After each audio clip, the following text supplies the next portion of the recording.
My name is Willie Vega, and I have a lesson for you absolute beginners and for some of you that may not be beginners, but maybe have skipped along some of the more basic things about the guitar and very basic music theory.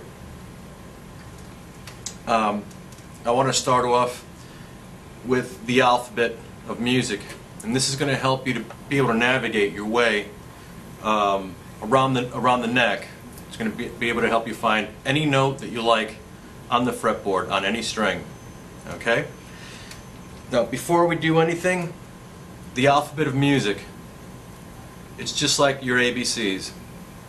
It goes A, B, C, D, E, F, G, but now the difference is that after G, it starts all over again on A. So it goes A, B, C, D, E, F, G. A, B, C, D, E, F, G, A, B, C, D, E, F, G, and so on and so forth.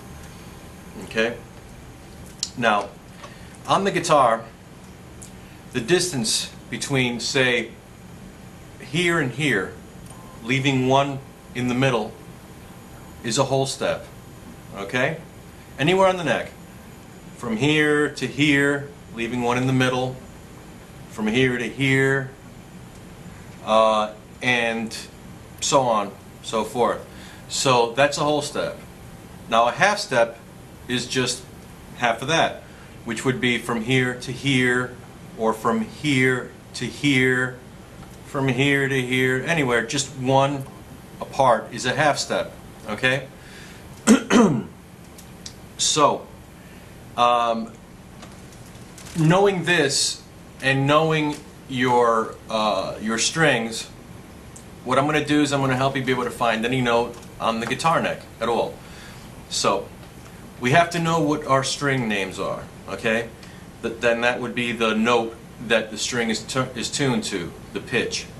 And on the guitar, the typical tuning would be from the fat string to the thin one.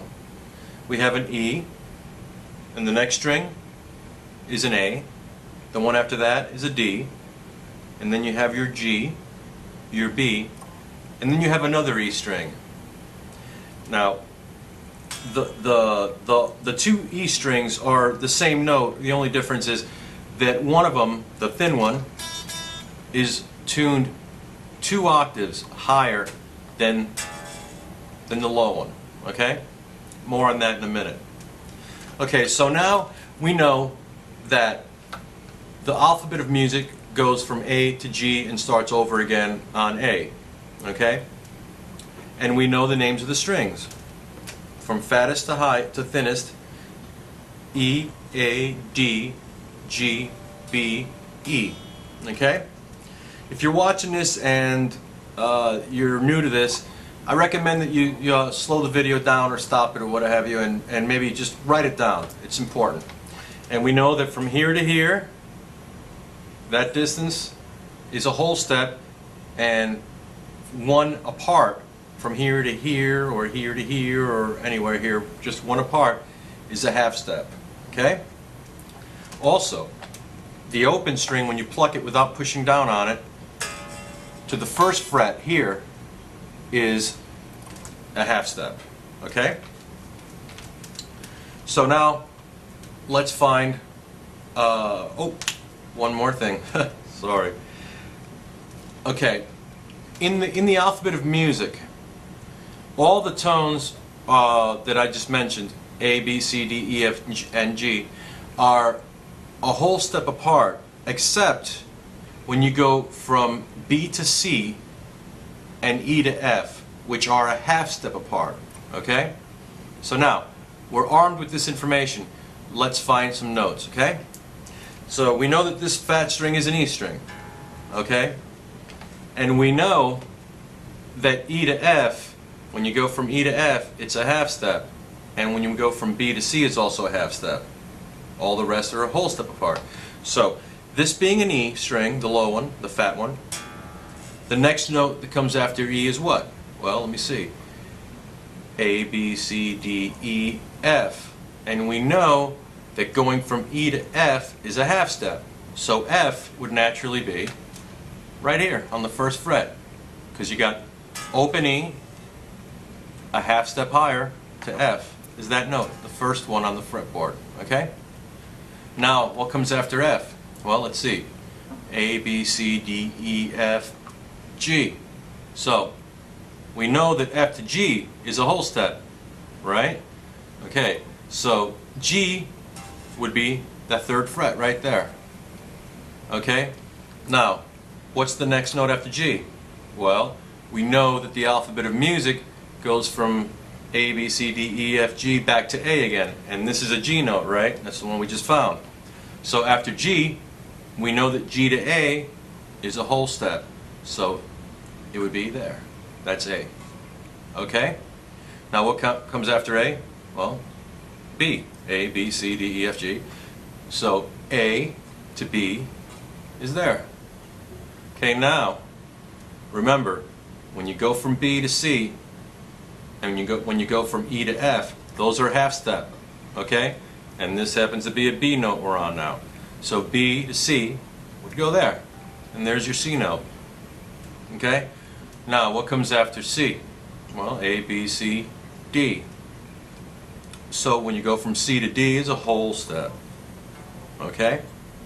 It's only when you go from B to C and E to F that it's a half step. All the others are a whole step. And we're on D. So what comes after D? Well, A, B, C, D, E. And here we are at E.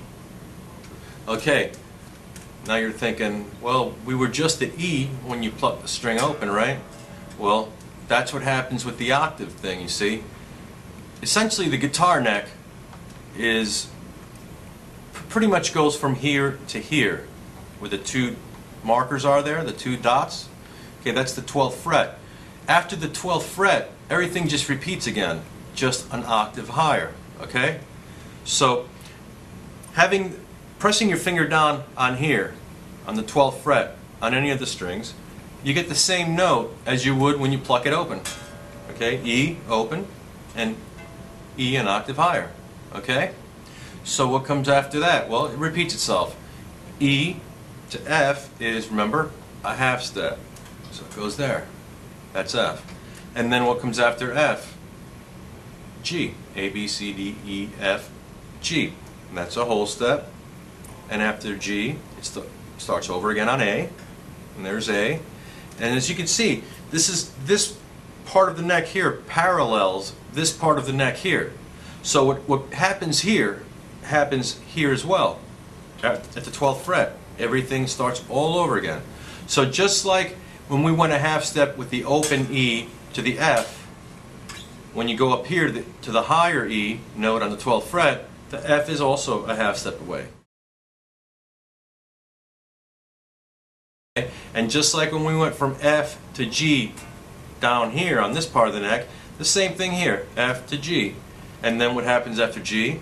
It starts again on A. Remember, A, B, C, D, E, F, G, A, B, C, D, E, F, G, A, B, C, D, E, F, G. So then you got A, B, and then C again, half a step away, etc. Okay? Now, you're thinking, well, you may be thinking, how about those notes that fell in between? Okay, like, for instance, we went E, F, and then a whole step to G. But what the heck is that note in the middle of it? Well, that's pretty simple.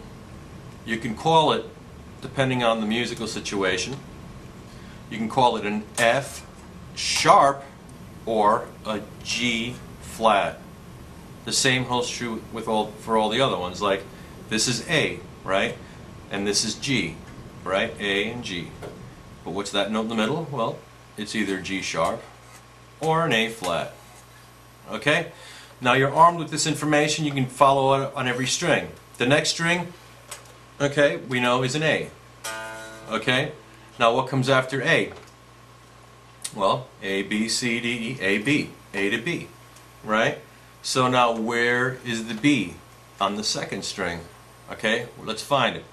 Pluck it, open A. Okay?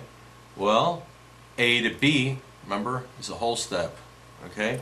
Open A. So B would be there, because that's a whole step. From open to the second fret is a whole step. Okay? unlike this one here, when you pluck the E string and you're looking for F, the F is, remember, E to F is a half step. On the next string, when you pluck A and you're looking for B, B would be on the second fret because it's a whole step. Now, you know that this is B, and you know that C comes after B, and you also know that B to C is a half step, so then C would be there. And what comes after C? A, B, C, D, D, and C to D is a whole step. And you could find every note on the guitar this way. So if I point to, say, this note here, you just follow it up. E, F, G, A, B. And there you go. You have a B. And this is going to help you up the road, and it's going to help you in that, it's going to help you find positions on the guitar, so that when you start learning your scales and your chords, it's going to be a guide, and it's going to be so important to you as a musician, no matter how far you decide to take your playing. Like for instance, if someone says, "Well, we're going to play a blues thing in the key of A," and let's say that you already know some blues chords like this 7th chord. Okay, well, you know the key of A, well, you know that this is the root note of that chord, so you follow it up to find position. E, F, G, A. So, well, there it is. That's my A position. Yeah? Okay? And so you know if someone plays a blues thing in that key,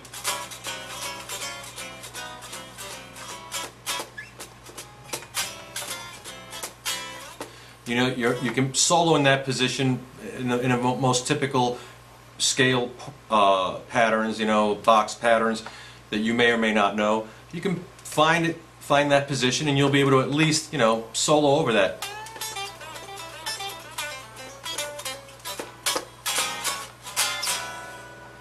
And you can find that the same thing in different keys. If the blues is in B or in G, let's say in G, there you go. You go to this position here, E, F, G. Okay, now you're in position.